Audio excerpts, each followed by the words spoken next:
내년 아니면 이제 내후년 정도까지 정체기. 그러면 다음 사이클은 이제 하락 국면. 그렇죠. 하락이죠.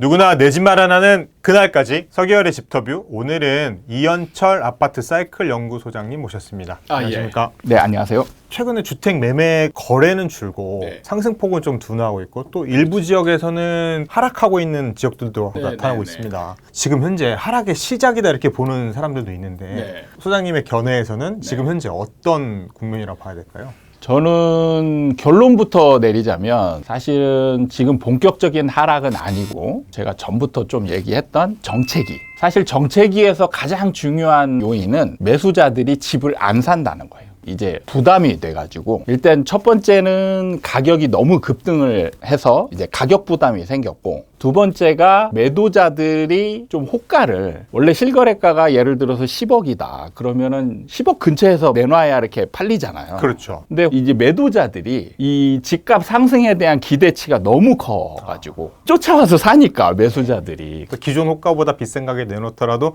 팔리니까. 그렇죠. 그런 상황이 계속 벌어지니까 그러면 처음에는 5천 올려서 팔았다가 사람들이 1억 올려도 팔리네. 그걸 계속 본 사람들은 이제 2억 3억 올려도 이제 팔리겠구나 이렇게 생각하는 거죠. 그러면은 이제 매수자들이 이걸 사려고 할 때 사실 사려고 하는 의지는 굉장히 커요. 지금 매수자들도 정말 지금 시장을 바라보면서 언제 사야 될까 막 이걸 노려보고 있는 상황인데, 가격 부담이 생겼는데 호가를 딱 올려버리니까 이게 가격 부담이 이제 훨씬 커지는 거죠. 거기에다가 이제 정책의 누적 효과라고 제가 표현을 하는데, 이제 그동안에 많은 정책들이 나왔잖아요. 그게 사실은 효과가 없는 것처럼 보이지만 시장이 다 이겨내서 그렇지 효과는 남아 있거든요. 그런 상황에서 이제 거의 마지막 규제, 대출 규제까지 딱 터지니까 이제 지금 매수자들이 거의 매수를 못 하고 있는 상황인 거죠. 그런데 이제 문제는 매도자들이 사실 이 상황에서 적극적으로 팔아야 이제 본격적인 하락으로 넘어가는 거거든요. 그렇죠. 그래야 이제 가격을 낮춰서라도 팔아야 하락기가 돌아오는 건데. 그런데 문제는 매도자들은 또 팔지 않는다는 거죠. 팔지 않고 있는 상황에서 그럼 이제 팽팽한 대립이 벌어지죠. 대립이. 그렇죠. 약간 관망? 그렇죠. 그게 이제 시장 상황인데 여기에서 조금 급한 매도자들이 이제 간간히 생기는 거죠. 일시적 일가구 2주택이라든지 아니면 어떤 이제 집을 옮겨야 되는 사람들, 이런 사람들이 꼭 지금 이 집을 팔고 가야 되는데 지금 살 사람이 없어. 그러면은 별 수 없거든요. 가격을 좀 낮추는 수밖에. 그렇죠. 그래서 급매물이 나오는데 매수자들이 급매물만 나오면 사들이는 거죠. 그리고는 쫓아가지 않는. 이제 그런 상황이 지금 현재에 벌어지고 있는 상황이라는 거죠.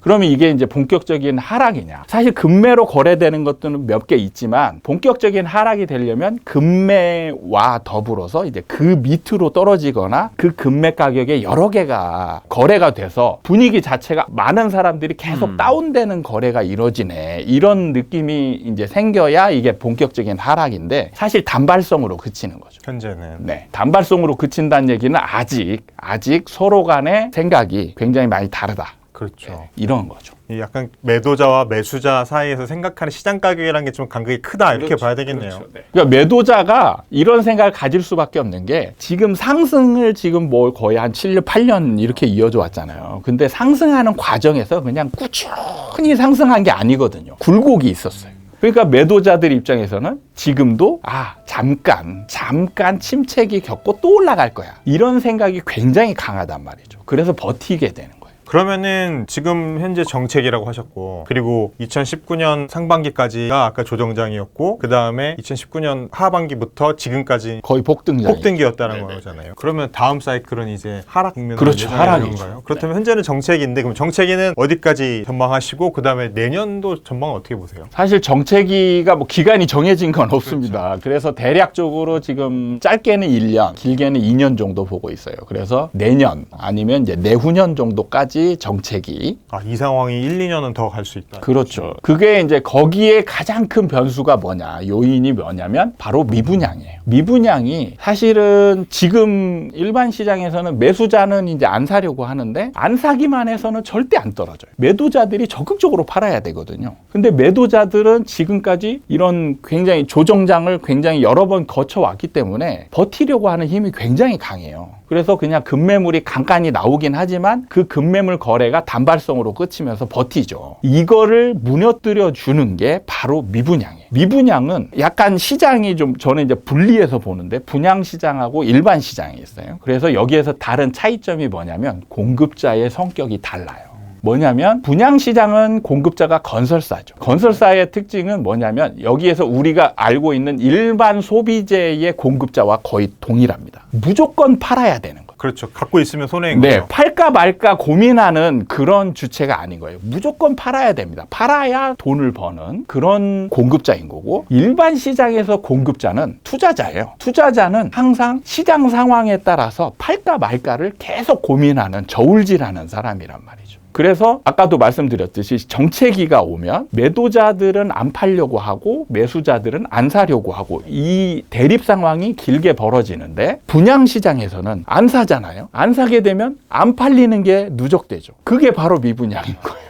그러니까 안 팔리는 게 이제 누적이 되면 매도자들이 이제 심리가 꺾이게 되는 거예요. 그걸 보고 그럼 내가 굳이 일찍 살 필요가 없네. 어쩔 수 없이 이제 팔아야 되는 사람 입장에서는 걔네들보다 이제 싸게 팔아야 되는 그런 상황이 벌어지는 거예요. 그래서 이제 얘가 침체되고 일반 시장이 침체되고 미분양으로 분양 시장이 침체되고, 그래서 얘가 좀 살아나려고 하다가도 미분양 때문에 다시 침체되고, 그리고 누군가가 또 와서 막 미분양을 사긴 사거든요. 그래서 중간에 좀 줄어들기도 해요. 줄어들다가 문제는 이 사람들이 또 안 사는 거죠. 그래서 미분양이 또 누적되고, 이게 서로 상호 영향을 주면서 하락으로 이제 넘어가게 되는 거죠. 그러면 이 일반 시장과 분양 시장 두 개가 같이 지금 계속 떨어져 줘야 미분양 물량이 쌓이고 매도도 좀 낮은 가격이 계속 되면서 일반 시장에 거래가 되면서, 그래야 본격적인 하락기에 접어든다고 네, 볼 수 맞습니다. 있다. 그래서 둘 중에 하나라도 안 생기면 절대 하락하지 않습니다. 우리나라 부동산 시장은. 미분양이 많이 쌓이는 시점이 하락의 신호탄이 된다. 그러니까 이제 미분양이 지금 사실 거의 없잖아요. 그렇죠. 지금 그럼 쌓이는 것보다 이제 생기기 시작하면 쌓이게 돼 있어요. 이제 앞으로 생기기 시작하면 쌓이게 돼 있어요. 그러면은 이제 조금 더 깊게 들어가면 결국에 이제 심리에 대한 얘기, 개인 매도자, 매수자의 그 심리에 대한 얘기인데, 살려는 사람보다 팔려는 사람들이 더 많아졌다. 그래서 매도 심리가 더 지금 우세인 상황이다. 이런 얘기들을 하는 경우들이 좀 많은데, 그래서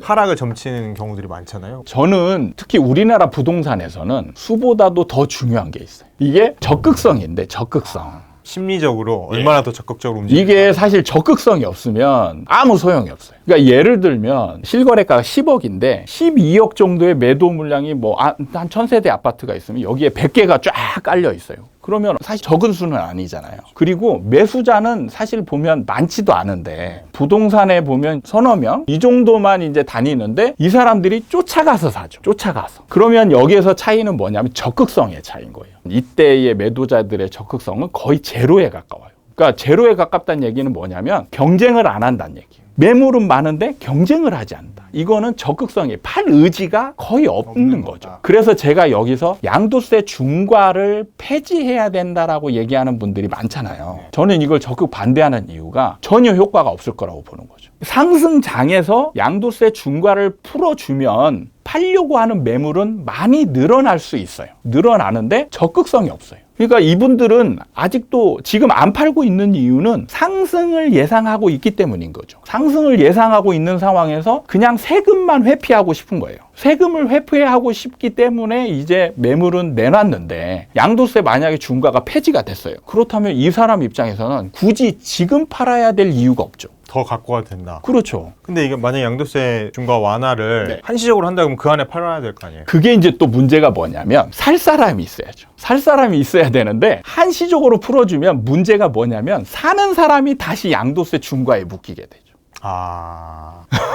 그런 또. 네, 그러니까 살 사람이 무주택자이거나 뭐 1주택자 갈아타는 사람 외에는 다주택자, 지금 1주택자인데 하나 더 산다. 불가능하죠. 지금 한시적으로 풀어주면 문제가 뭐냐면 매수자들이 적극성이 없어지는 거예요. 매수자들이. 그러면 이 양도세 중과를 폐지하기 위해서 풀어줬잖아요. 그러면 이 사람들은 어차피 1년 있으면 또 묶이니까 지금 원상태로 돌아가는 거죠. 그러면은 굳이 지금 막 싸게 팔려고 막 내놓을 필요도 없고, 내놔봤자 살 사람도 별로 없어요. 그러면 잘못하면 막 떨어지게 되는 거죠. 그러면 이 사람 입장에서는 세금을 회피하기 위해서 지금 팔려고 하는 건데 잘못하면 세금 회피하는 것보다 더 많이 싸게 팔아야 되는 거죠. 그거는 못하는 겁니다. 서로 원하는 게 아니에요. 네. 그러면. 그래서 제가 효과가 없다라고 얘기하는 게 사실 이게 손바닥이 마주쳐야 소리가 나듯이 매수 매도 이게 궁합이 맞아야 되는데 그걸 풀어줘가지고 궁합이 안 맞는 거죠. 그거는 시장 상황에 따라 달라진다는 거예요. 그리고 또 전세가 얘기를 하셨잖아요. 전세가가 네. 굉장히 중요한 집값의 변동 요인이다 네. 하셨는데 사실 임대차 3법 영향 때문에 전세가가 그동안 네. 사실 더 많이 올랐다는 얘기가 있었고 그리고 전월세 가격이 오름으로 인해서 네. 계속 그 집값을 밑에서 받쳐주면서 그 집값 상승을 더 부추겼다 이런 네. 얘기가 있는데 네. 사실 내년 7월 이때가 또 변곡점이라는 얘기가 있잖아요. 네. 그 이후의 상황들을 어떻게 또 전망하세요?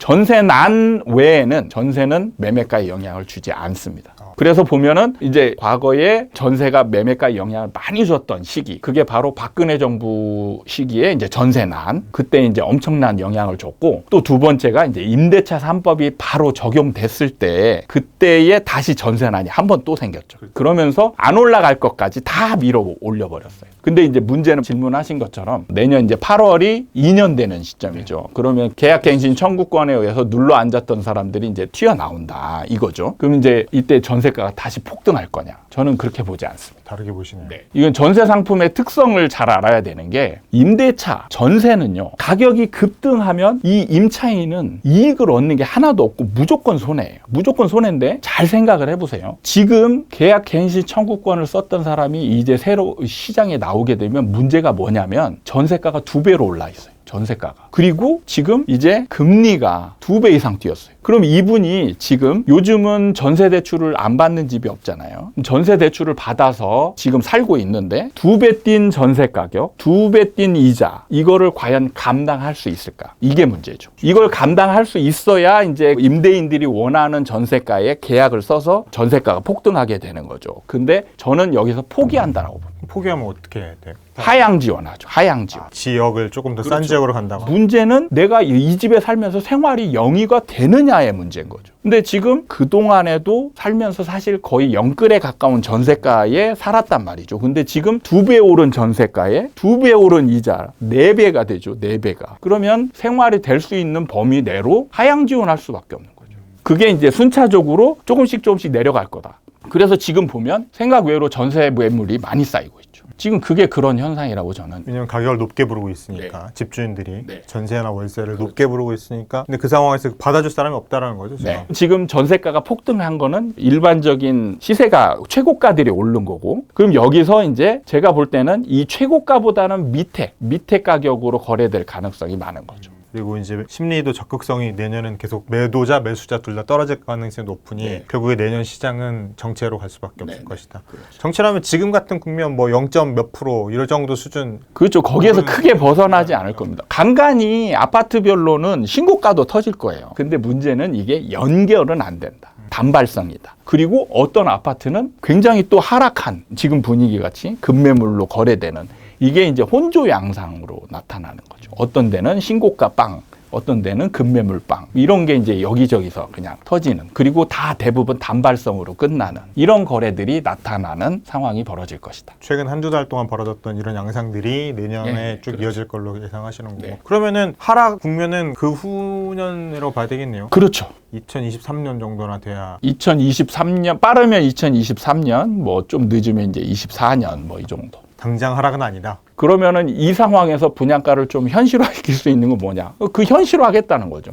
공시가 올라간 거나 이런 것 반영하고 건축비 올라간 거나 지금 원자재 가격들이 막 지금 난리 나고 있잖아요. 그러면은 이걸 현실화하기만 해도 분양가는 굉장히 많이 상승할 수 있어요. 올라갈 수밖에 없고. 예. 그러면 이제 내년, 내후년 정도 되면 가격이 분양도 상당히 부담스러운 가격이 나올 거예요. 그러면 이제 미분양이 생길 수밖에 없죠. 미분양이 나올 때까지는 정체기가 지속될 걸로 예상된다. 네. 하는 게 이현철 소장님의 내년 전망이었습니다. 네. 오늘 이현철 소장님 모시고 현재 부동산 시장에 대한 진단 한번 얘기를 들어봤습니다. 감사합니다.